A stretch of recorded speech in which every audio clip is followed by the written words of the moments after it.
Hello, my name's John Wadsworth. I'm a professional astrologer living in Glastonbury in Somerset in the UK, and I'm posting my latest video blog here, and I'm going to be talking about the full moon in Sagittarius on the 21st of May 2016.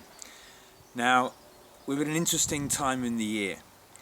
We're moving through a period where 4 planets are aligning on what we call the mutable grand cross, and that mutable energy of change, uncertainty, a dynamic which is in flux and things not seeming certain or sure is building up. And this full moon, we can already see the gathering of mutable energy in a pattern which looks like it wants to break through something, to break patterns, to really move things on in a way that might feel unsettling and, as I say, uncertain.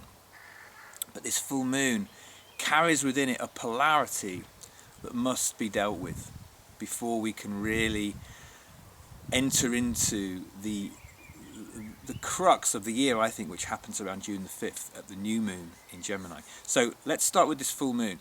21st of May, we have the Sun and Venus in conjunction. The Sun has just gone into Gemini, in the 1st degree of Gemini. Venus is still in Taurus, the very end of Taurus, but they're in conjunction in the sky, and they're in opposition to the moon. It's a sun-moon opposition because we have a full moon, but the moon is in conjunction to Mars in Sagittarius. It's an almost exact conjunction of the moon and Mars that will be clearly visible in the sky on that day. And so we have this sort of beautiful, soft Sun-Venus energy, which is about love, about compassion, is about a kind of warmth and a sensuous quality of receiving, the feminine, opposed to this Moon-Mars in fire, Moon and Mars conjunct in fiery Sagittarius, which is impulsive, angry, frustrated, has this kind of urge to change something. And so it's a tense and quite difficult energy, this. It's as if the feminine, represented by the moon, is really come to the end of her tether. She's frustrated that the masculine, the male, is not stepping up. Mars is retrograde. And it's like the feminine wants, if we take these archetypes, the feminine wants the masculine to come and go, here I am, this is me, and show that courage, that drive, that power.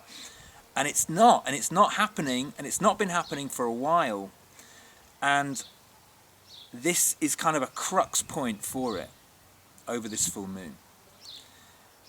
Mars, although in Sagittarius, where Mars is comfortable because it's in a fiery energy, it's moving retrograde, it's uncertain, the warrior energy is not sure quite what to do, quite what's appropriate, there's too much hesitancy.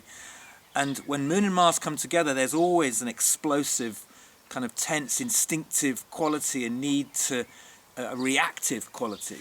I think this is quite a reactionary full moon energy, and because we have a Venus-Mars opposition at the same time we have a Sun-Moon opposition, the polarity of the masculine and feminine is really at its at its most intense. It's really stretched, and so each of us is going to have to confront that opposition, that tension within ourselves, of how our own masculine and feminine polarity is. And the better we can do that, of course, the less likely that is to play out in our relationships, which is where these things normally play out.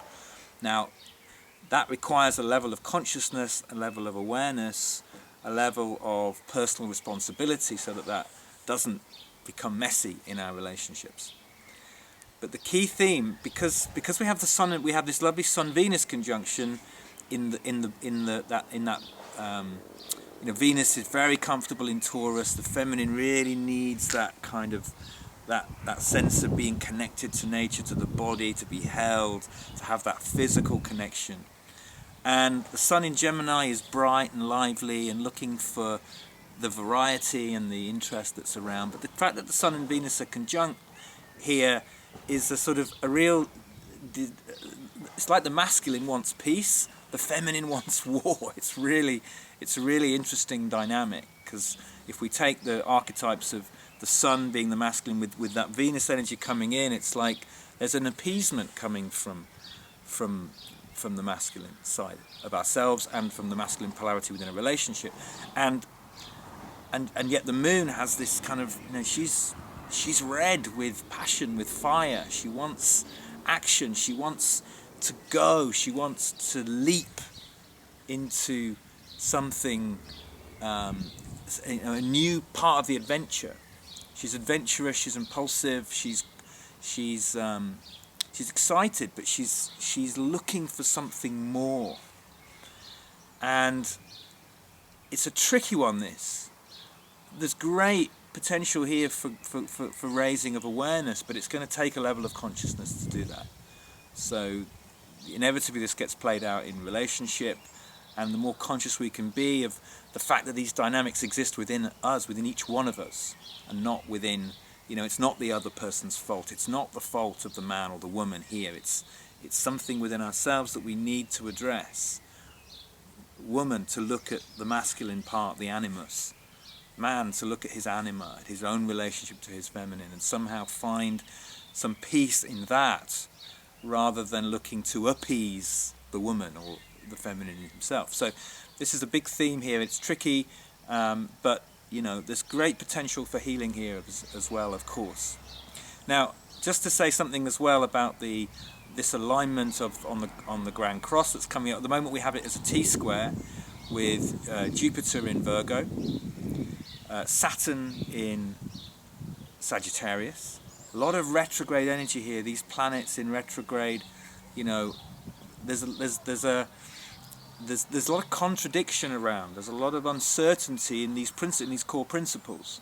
Jupiter, the principle of expansion, how we grow, how we go forward in the world, how we expand our faith and our sense of possibility. There's a lot of compromise in there. Saturn's in Sagittarius, in Jupiter's sign, where there's and also retrograde. How do we make boundaries? We're wanting to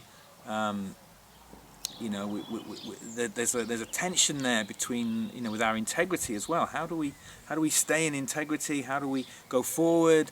How do we expand our vision? How do we stay optimistic at the same time as to stay grounded and in our body when there's a big call to be elsewhere? And Neptune is in Pisces, in opposition to Jupiter, making the square as well to Saturn. So I think there's a need to address that sense of vision, that sense of hope, that sense of faith. Have we lost our faith? Are we struggling to believe anymore? Are we struggling to see the future?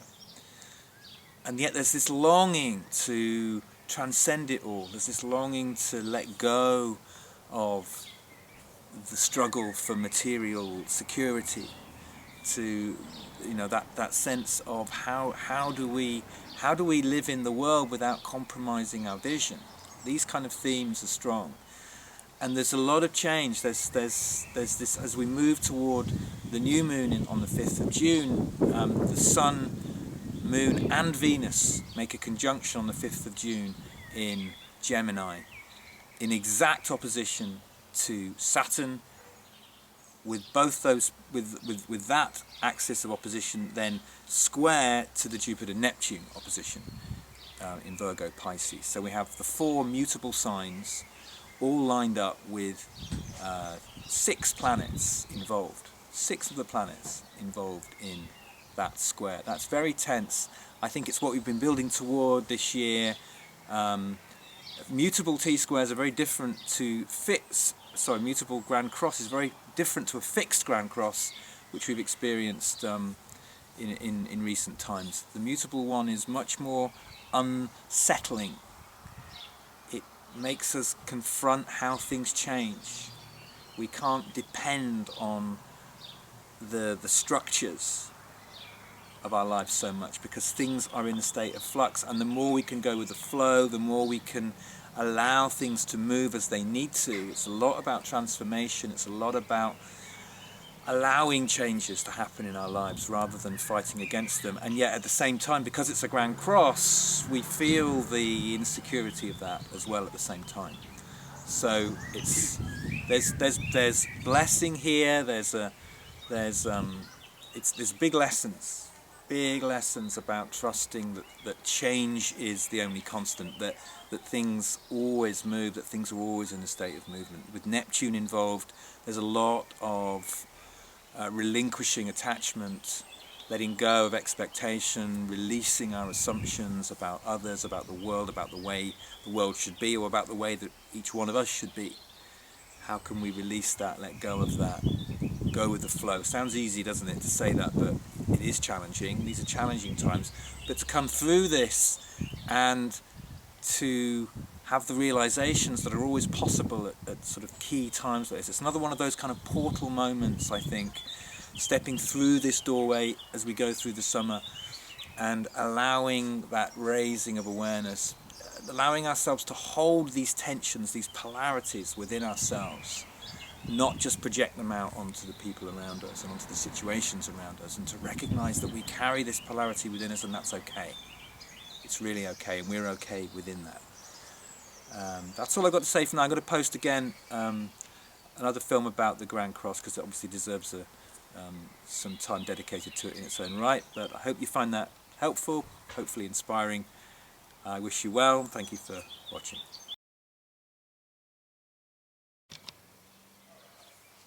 You can find out more about my work at www.kairosastrology.co.uk. I offer courses and workshops in the Glastonbury area. I also offer one-to-one consultations, face-to-face and on Skype. And I'm also turning my work online. I'll be beginning an online course soon as well, so you can study with me right from the basics of astrology right through to practitioner level. And yeah, you can find out more about that. So please sign up to the mailing list for more information. I look forward to staying in touch with you. Thank you.